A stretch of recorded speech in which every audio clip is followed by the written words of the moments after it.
돈에 대한 자랑은 인간관계에 심각한 문제를 일으킬 수 있습니다. 처음엔 주변에서 정말 대단하다며 축하의 말이 돌아오겠지만 시간이 지날수록 사람들은 그 자랑 속에서 불편함을 느끼기 시작합니다. 가까운 사람일수록 오히려 질투와 거리감이 생기기 쉽고 결국엔 관계에 균열이 생기게 됩니다. 특히 돈 이야기는 투자 권유나 금전 요청으로 이어질 가능성이 높습니다. 좋은 투자처가 있다며 접근하거나 급전이 필요하다며 손을 벌리는 이들도 생깁니다. 처음엔 소액으로 시작하지만 한번 돈을 빌려주면 그 관계는 예전처럼 순수할 수 없습니다. 갚지 못하는 순간 사람도 잃고 돈도 잃는 결과를 낳게 됩니다. 더 무서운 것은 돈 자랑이 결국 자신의 씀씀이에도 영향을 미친다는 점입니다. 타인의 시선을 의식하며 점점 과시적 소비를 하게 되고 스스로도 모르게 사치가 일상이 됩니다. 결국 그것이 재산을 갉아먹고 자신을 망치는 지름길이 되곤 하죠. 실제 사례도 있습니다. 한 중년 남성은 퇴직금으로 받은 목돈이 있다는 사실을 술자리에서 자랑하다가 사기를 당했습니다. 원금 보장의 고수익이라는 말에 속아 전 재산을 투자했지만 결국 하루아침에 모든 것을 잃었습니다. 그때 그는 이렇게 말했습니다. 내가 그날 자랑하지 않았더라면 아무 일도 없었을 거야. 고전에서도 이러한 교훈을 찾을 수 있습니다. 조조는 사마에게 이렇게 말했죠. 발바닥이 왜이냐? 늘 감춰져 있기 때문이다. 이처럼 진정한 부자는 자신의 부를 드러내지 않습니다. 침묵은 부를 지키는 힘이자 자산을 불리는 지혜입니다. 혹자는 이렇게 반문할 수 있습니다. 내가 열심히 벌었는데 자랑도 못하나요? 물론 축하해주는 이들도 있을 것입니다. 그러나 사람의 마음은 복잡합니다. 겉으로는 웃고 있어도 속으로는 시기와 질투가 일 수 있습니다. 그 불편함이 쌓이면 결국 관계가 멀어지고 자랑은 독이 됩니다. 꼭 자랑하고 싶다면 함께 나누는 방법을 택해야 합니다. 누군가에게 대접을 하거나 기부를 하거나 마음을 베풀면서 자랑은 감탄으로 바뀌게 됩니다. 내가 베푸니 내가 들어주게라는 마음이 생길 수는 있지만 그조차도 진심에서 우러나야 오래갑니다. 결국 돈 자랑이란 잠깐의 우월감을 줄 수는 있어도 장기적으로는 신뢰를 무너뜨리고 외로움을 남기는 일입니다. 침묵 속의 품격이야말로 진정한 부자의 모습이며 말하지 않아도 빛나는 사람이 되는 길입니다. 과거의 영광은 현재와 비교되어 오히려 초라해 보일 수 있습니다. 많은 이들이 내가 옛날에는 말이야라는 말로 시작해 과거의 화려한 경력을 늘어놓곤 합니다. 하지만 이러한 말은 듣는 이에게는 공감보다는 거리감을 줍니다. 현재의 이야기가 아닌 과거에만 머무르는 사람은 상대에게 영감을 주기보다는 피로감을 안겨주기 쉽습니다. 중국 베이징의 명소 계문현수는 신비로운 안개 속 고목 풍경으로 유명하지만 그 실상은 겨울철 연탄 연기가 만들어낸 모습입니다. 멀리서 보면 신비로워 보이지만 가까이서 보면 그저 매캐한 연기일 뿐이죠. 이는 과거 자랑의 본질을 상징합니다. 화려해 보이는 과거는 가까이서 보면 초라함이 드러나기 마련이고 현재의 공허함을 감추기 위한 방편일 수도 있습니다. 군자는 현재를 말하고 소인은 과거를 자랑한다고 했습니다. 과거의 이야기에 머무르는 사람은 현실을 직면하지 못하고 현재의 자신을 개선하려는 노력이 부족할 가능성이 큽니다. 또한 대화의 흐름을 무시한 채 혼자만의 과거 이야기를 늘어놓는 것은 소통이 아닌 독백에 불과합니다. 과거의 업적은 추억으로 남기고 지금의 자리에서 어떤 가치를 창출하고 있는지가 더 중요합니다. 현재를 살아가는 자세에 끊임없이 배우고 성장하려는 태도가 진정한 품격을 보여줍니다. 결국 사람들은 과거의 화려함보다 현재의 진실함에 더 감동하게 됩니다. 자식에 대한 자랑은 부모 입장에서는 자연스러운 감정이지만 그 자랑이 다른 사람에게는 상처가 될 수 있습니다. 특히 자식 문제로 고민하고 있는 사람들, 자녀의 성장이 더디거나 뜻대로 되지 않아 소갈이를 하고 있는 부모들에게는 큰 부담이 됩니다. 우리 애는 알아서 공부도 잘하고 예의도 바르고 벌써 장학금도 몇 번이나 받았어 라는 말이 당사자에게는 자랑일 수 있지만 듣는 이에게는 상대적 박탈감으로 다가올 수 있습니다. 예로부터 자식 자랑이 지나친 사람을 팔불출이라 불렀습니다. 그만큼 자식 자랑은 때와 장소, 상대방의 상황을 고려하지 않으면 관계를 망치는 원인이 됩니다. 자식 자랑은 대체로 부모의 욕구에서 비롯됩니다. 내가 잘 키웠다.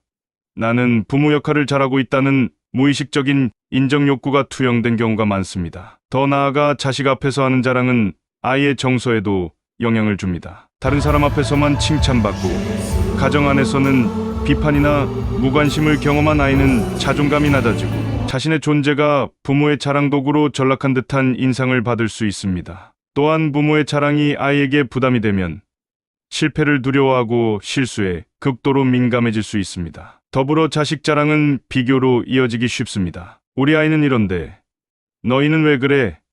같은 말은 듣는 사람에게 상처가 되며 결국엔 감정의 골이 깊어지게 됩니다. 자랑은 기쁨의 표현이 아니라 우월감의 발현으로 비춰질 수 있고 이는 타인을 불편하게 만듭니다. 진정한 부모는 아이를 자랑하지 않아도 아이가 빛나도록 도와주는 사람입니다. 자식의 성장은 자랑이 아니라 응원과 지지로 표현되어야 하며 타인의 자녀도 있는 그대로 존중해 줄 수 있을 때 부모로서의 품격이 완성됩니다. 술을 잘 마신다는 것은 자랑이 아닙니다. 오히려 건강을 해치는 길입니다. 과도한 음주는 간에 해롭고 자랑으로 여기는 문화는 매우 위험합니다. 술자리는 대화와 소통의 장이 되어야지 누가 더 잘 마시는지 경쟁하는 곳이 되어선 안 됩니다. 절제할 줄 아는 것이 진정한 멋입니다. 예전부터 회식 자리나 모임에서 나는 소주 3병은 기본이야라며 주량을 자랑하는 문화가 존재했습니다. 특히 연인들이 예능에서 자신의 주량을 자랑하는 장면은 대중에게 멋있거나 강한 인상을 남기는 요소처럼 그려지기도 합니다. 하지만 이와 같은 자랑은 건강뿐만 아니라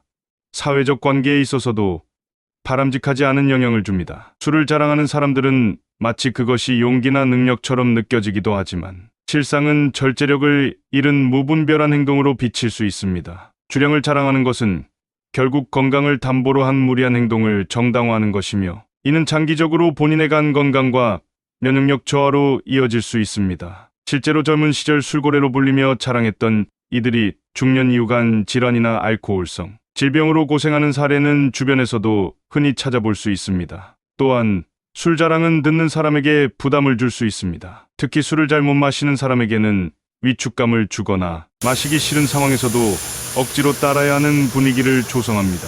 이로 인해 회식이 고통스러운 자리로 변하고 나아가 직장 내 스트레스나 갈등의 원인이 되기도 합니다. 진짜 멋진 사람은 많은 양의 술을 마시는 사람이 아니라 자신의 한계를 알고 절제할 줄 아는 사람입니다. 필요할 때는 스스로 컵을 내려놓을 줄 알고 타인의 속도에 맞춰주는 여유가 있는 사람이 오히려 분위기를 주도하는 법입니다. 대화에 집중하며 상대방의 말에 귀 기울일 줄 아는 사람이 진정한 주인공입니다. 시대는 변하고 있습니다. 과거처럼 주량을 경쟁하거나 술로 사람을 평가하던 문화는 점점 사라지고 있고 건강한 음주 문화가 중요시되는 사회로 나아가고 있습니다. 술은 즐거움을 나누는 도구이지 능력을 과시하는 수단이 아닙니다. 우리가 스스로 그런 문화를 만들어 나갈 수 있습니다. 운전을 잘한다는 자랑도 때로는 위험한 신호가 될 수 있습니다. 나는 30년 무사고야.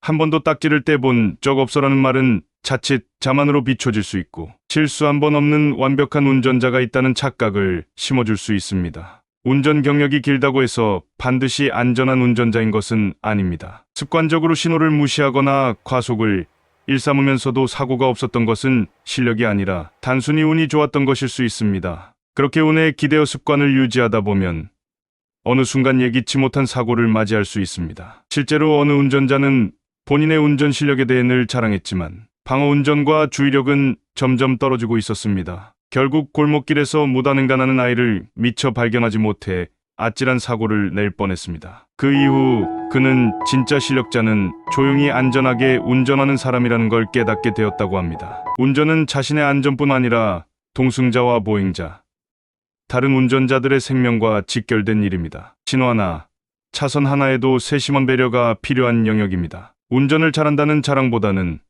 함께 타는 사람들에게 불안감을 주지 않고 편안함을 주는 운전자가 더 존중받아야 합니다. 또한 과한 운전 자랑은 나는 남들과 다르다는 과시 욕구로 연결되며 과감한 끼어들기나 속도 경쟁 같은 위험한 행동을 정당화하는 데 사용될 수 있습니다. 이는 곧 다른 사람에게 불쾌감을 주고 더 나아가 사고로 이어질 수 있는 큰 위험이 됩니다. 진정한 운전의 고수는 실력을 과시하지 않습니다. 돌발 상황을 침착하게 대처하고 스스로의 안전뿐 아니라 타인의 안전까지 생각하며 운전합니다. 자동차는 편리한 이동 수단이지만 동시에 강력한 위력을 가진 기계입니다. 그만큼 책임감 있는 태도가 요구됩니다. 결국 좋은 운전자는 자랑이 아니라 말없이 배려하는 사람입니다. 운전석에 앉은 순간 우리는 타인의 생명을 함께 싣고 있다는 사실을 잊지 않아야 합니다. 사람의 뇌는 타인의 자랑을 들을 때 마치 실제 공격을 받은 것처럼 반응한다고 합니다. 이처럼 무심코 한 자랑이 누군가에게는 깊은 상처로 남을 수 있습니다. 우리가 생각하는 당연한 기쁨의 표현이 타인에게는 상대적 박탈감이나 자기 비하를 유발할 수 있다는 점을 잊지 말아야 합니다. 자랑과 열정, 성취의 표현은 분명 다릅니다. 같은 말을 해도 그것이 진정성 있게 느껴지느냐, 혹은 우월감을 드러내려는 말처럼 들리느냐에 따라 사람들의 반응은 극명히 갈립니다. 결국 중요한 것은 말의 내용이 아니라 말하는 태도와 의도입니다. 정말 대단한 사람들은 대부분 조용합니다. 자신을 드러내지 않으며 오히려 타인의 작은 성취에도 큰 박수를 보내는 사람들이 있습니다. 그런 사람일수록 더 많은 신뢰와 존경을 받으며 사람들은 자연스럽게 그들을 따르게 됩니다. 프란치스코 교황은 이렇게 말했습니다. 강은 자신의 물을 마시지 않고 나무는 자기 열매를 먹지 않으며 태양은 스스로를 비추지 않고 꽃은 자신을 위해 향기를 퍼뜨리지 않는다. 이처럼 세상에서 진정 가치 있는 것들은 자신을 드러내지 않고도 자연스럽게 빛이 납니다. 높은 위치에 있는 사람일수록 겸손해야 합니다. 더 많은 것을 가진 사람일수록 그 무게만큼의 책임을 다해야 하고 자랑이 아닌 나눔으로써 존경받을 수 있습니다. 자랑보다 더 값진 것은 침묵 속의 겸손입니다. 말하지 않아도 빛나는 사람이 되기 위해서는 스스로를 돌아보고 타인의 마음을 헤아리는 지혜가 필요합니다. 이 이야기가 여러분의 인간관계를 더 따뜻하고 깊이 있게 만드는데 작은 도움이 되었기를 바랍니다. 오늘 하루 내가 무심코 내뱉은 말이 누군가에겐 상처가 되지는 않았는지 되돌아보는 시간이 되었으면 좋겠습니다.